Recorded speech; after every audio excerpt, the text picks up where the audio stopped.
Bismillahirrahmanirrahim. Assalamu alaikum dear students. Welcome back in the lecture 5. Our topic is dark reaction, which is the second the most important part of the photosynthetic mechanism. The dark reaction is also called as Kelvin cycle because it is discovered by Melvin Kelvin and his colleagues in the University of California. He got Nobel Prize in 1961 on the discovery of the Kelvin cycle. Dear students, this is called as the dark reaction because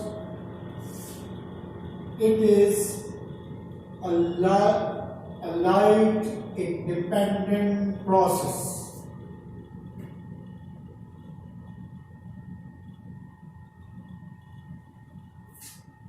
Light is not needed here. And it occurs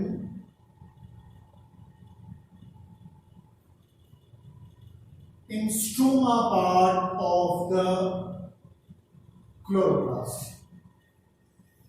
Dear students, you know very well about the Grade-9 stroma part, but let me to recall your memory. This is Grade-9 part, thylakoid membrane, and this called stroma. So usually the dark reaction occur in the stroma part of the chloroplast. Now let me start. First I will make the cycle and then I will explain it.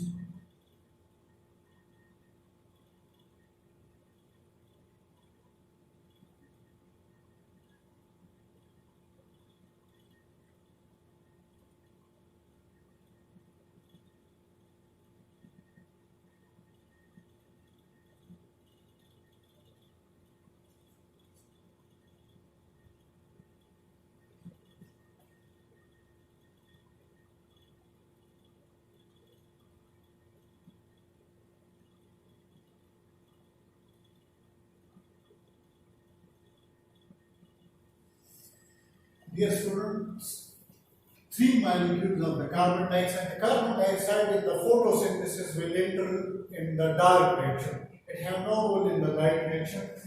The 3 molecules of carbon dioxide will combine with 5 carbon, 3 molecules of 5 carbon, and the name of this compound is called RUBP, ribulose bisphosphate.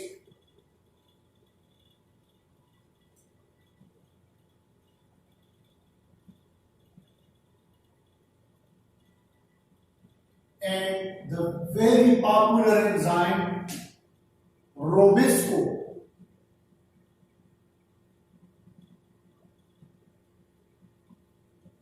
catalyzes this process. Robisco is the enzyme which catalyzes the reaction between the carbon dioxide and RUBP, and a very unstable 6 carbon molecule is formed. 3 molecules of 6 carbons are formed. Because 3 molecules of carbon dioxide, we have 3 molecules of 5 carbon RUBP molecules we have, so we get 3 molecules of an unstable 6 carbon compound which soon break up into 3 carbon compound. 6 molecules we get, because if we have 6 carbon 3 molecules, here we get 3 carbon 6 molecules, and the product of the light reaction. Dear students, you know very well what was the product of the light reaction. The product of the light reaction was ATP, which is converted into ADP here, plus PI. PI means inorganic phosphate, and NADPH,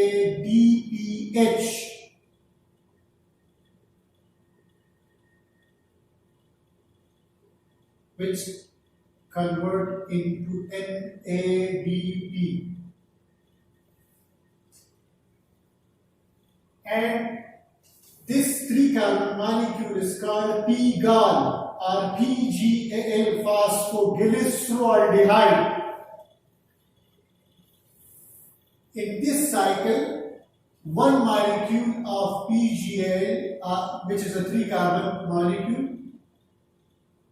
get out from this cycle and will form the glucose.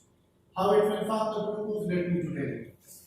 And the 5 molecules of PGAL, remaining 5 molecules of PGAL, once again PGAL is a 3-carbon molecule, will regenerate the RUBP or the ribulose bisphosphate. 3 molecules of 5-carbon RUBP will be regenerated. Dear students, actually, if we see the overall reaction, there are 6 molecules of carbon dioxide, 6 molecules of RUBP, 6 molecules of 6-carbon are formed, and 12 molecules of 3-carbon are formed, and 2 molecules of 3-carbon comes out and form glucose, because glucose is a 6-carbon compound. So 2 molecules of pGAL or PGAL combine to form the glucose, and the rest of the 10 molecules will form the 6 molecules of the RUBP. Here ATP is used, which is the product of the light reaction, and NADPH is used, which was the product of the light reaction.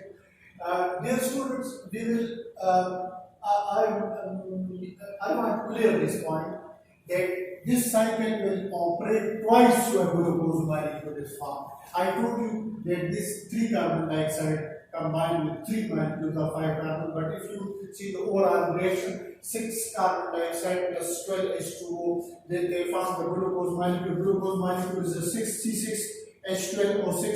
So the confusion arises in the minds of the students that how a 3-carbon pGAL molecule will come out from the cycle, how a 3-carbon molecule form a 6-carbon molecule. Dear student, if you multiply this whole figure with 2, or if you operate this whole process twice, or this Calvin cycle twice, you can get a glucose molecule. So the product of the dark reaction is the glucose molecule, and that glucose molecules is then converted into saccharose,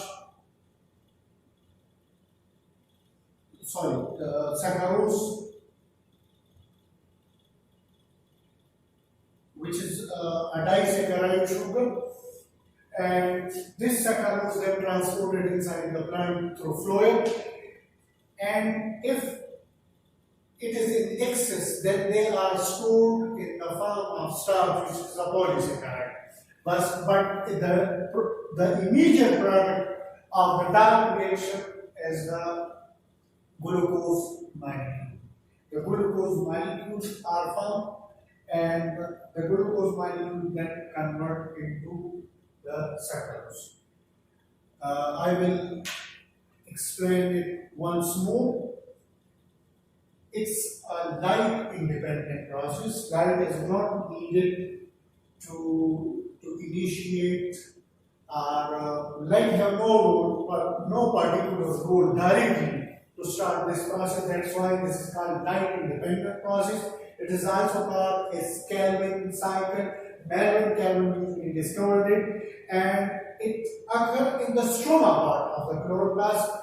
3 molecules of carbon dioxide enter into a cycle, and already existing combined with an already existing compound called RUBP, ribulose bisphosphate, and 3 molecules of a 6-carbon compound is formed, which is a highly unstable compound. Soon it dissociates into 3-carbon compound, which is called pGAL. Because when we have 3 molecules of 6-carbon, so when they are split, we usually get 6 molecules of 3-carbon. The 1 molecule of pGAL, a 3-carbon molecule, will get out from the cycle and will participate in the formation of glucose. And the rest of 5 pGAL molecules will regenerate the RUBP. here, sorry, I want to add one point more. How many ATPs we need to operate this process? Usually we need 6 molecules of ATPs here. But when we regenerate 5 molecules, when we will regenerate RUBP3 molecules and 5 PGI molecules will contribute here, 3 molecules of ATPs again will be used. Why? Because this is ribulose bisphosphate or biphosphate. It have 2 phosphate, 1 phosphate, which this is one phosphate it got from this kind of phosphorylation.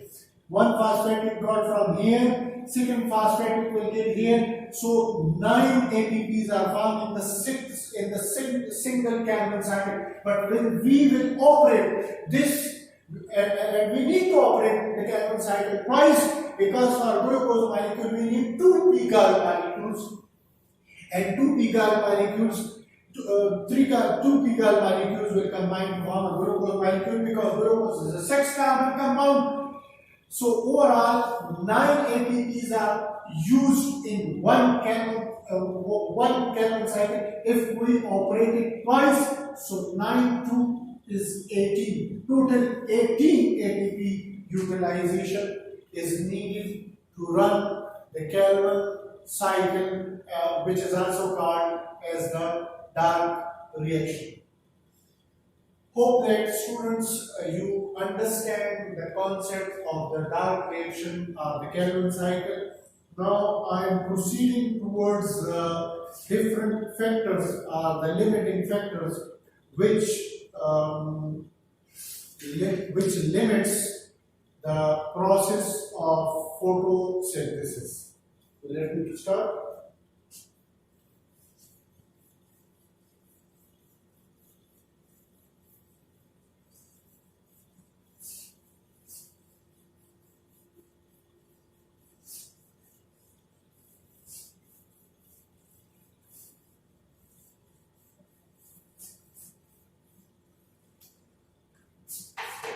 Limiting factors of the photosynthesis.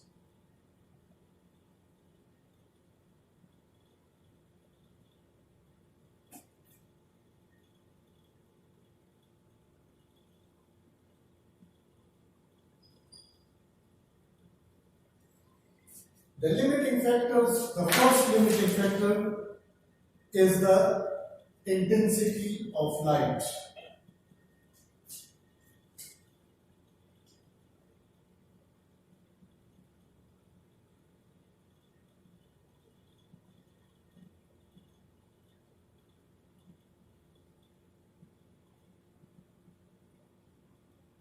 The intensity of light having direct relationship, directly proportional to the rate of photosynthesis.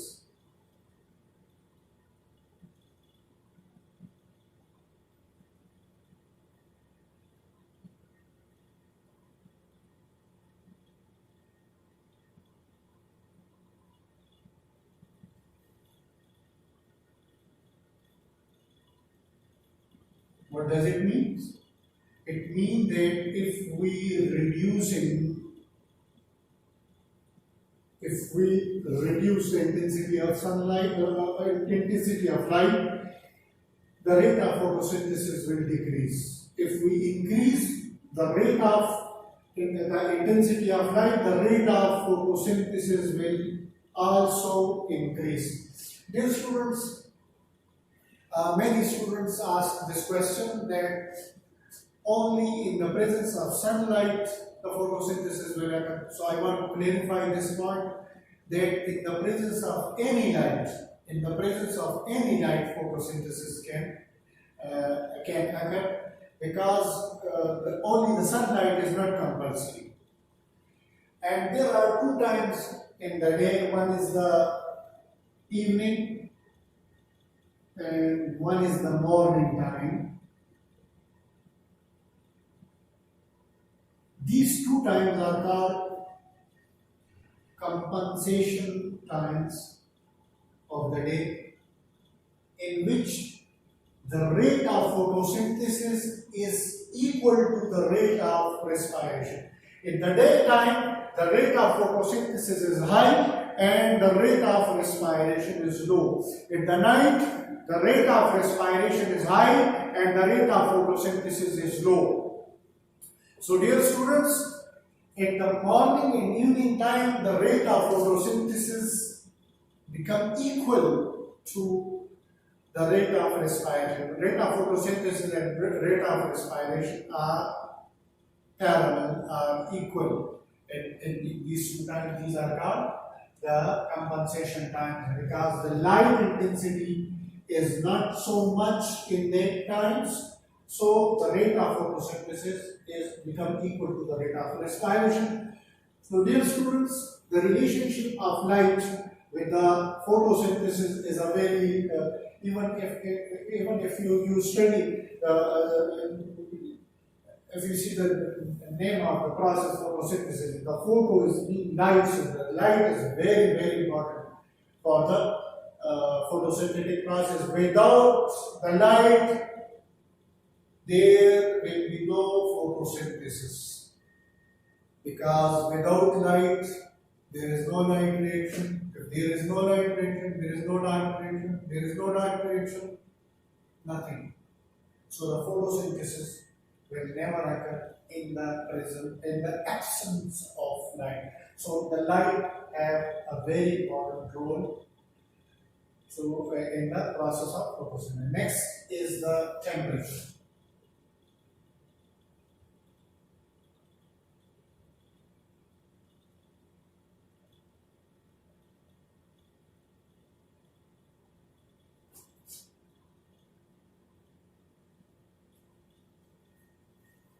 Temperature is a very important factor which affects the rate of photosynthesis.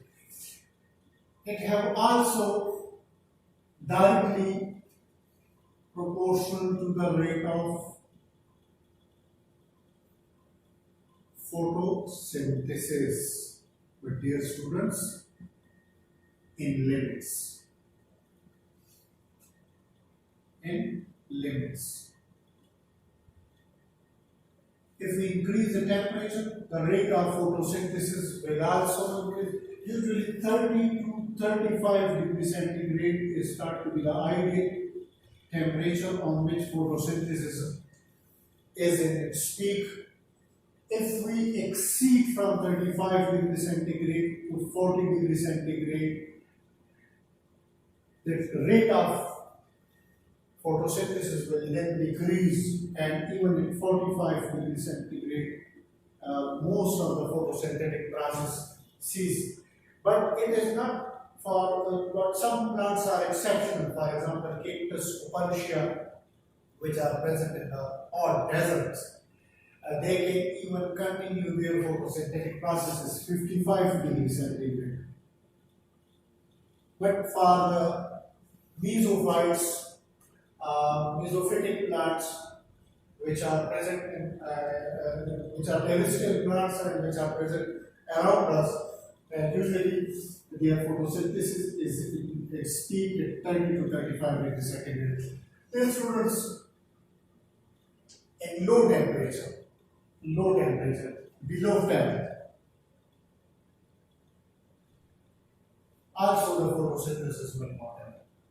Now the question arises in the minds of the students that we know that light is 10 years old, we know that carbon dioxide is 10 years old, so how temperature is affecting the photosynthetic process? Dear students, in photosynthetic process, enzymes work. Mainly the Robisco enzyme I told you in the dark reaction, which initiated the process, which was fixing the carbon dioxide with RUBP. Enzymes which are used in the carbon dioxide are also sensitive to the temperature.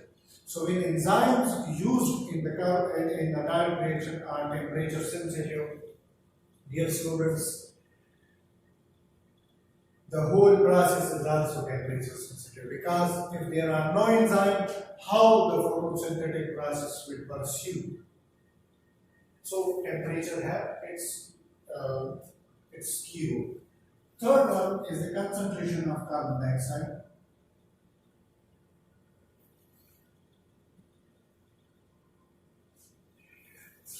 It has also direct relationship concentration of carbon dioxide. If there is low carbon dioxide, there will be low rate of photosynthesis. If there is high concentration of, if there is high rate of high concentration of carbon dioxide, then the rate of photosynthesis will also be high. But again, I will use the word in limits, because if concentration of carbon dioxide increase too much, then it will adversely affect the rate of photosynthesis, because stomata will get open and definitely the rate of photosynthesis will then decrease, because there are many other factors which are also associated with this process. So concentration of carbon dioxide will increase the rate of photosynthesis, but in limits. And if when it will exceed from the limits, then its increase will then negatively affect. It will reduce the rate of the photosynthesis. The final one is the availability of water. So no doubt about it that without water, how we can make the hydrogen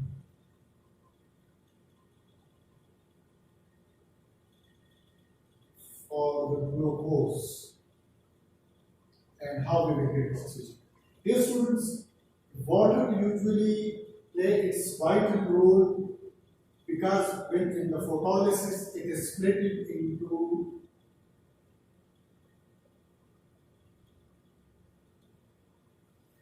oxygen and hydrogen. This oxygen usually combined with another half O2, and it's from O2, and this is that oxygen which is added by the photosynthesis in the atmosphere. Secondly, this hydrogen play a vital role in the formation of NADPH. So water is very, very important for the process of the photosynthesis. Without water, the photosynthetic process is not possible. We can't pursue the process of photosynthesis without without water. Sorry. So this is the importance of water. And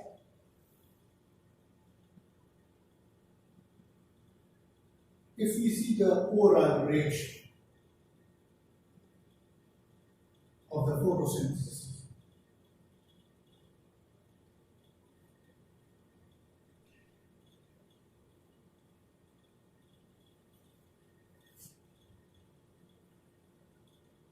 dear students, this oxygen, which is directly added in the environment, into the environment, then comes from the water.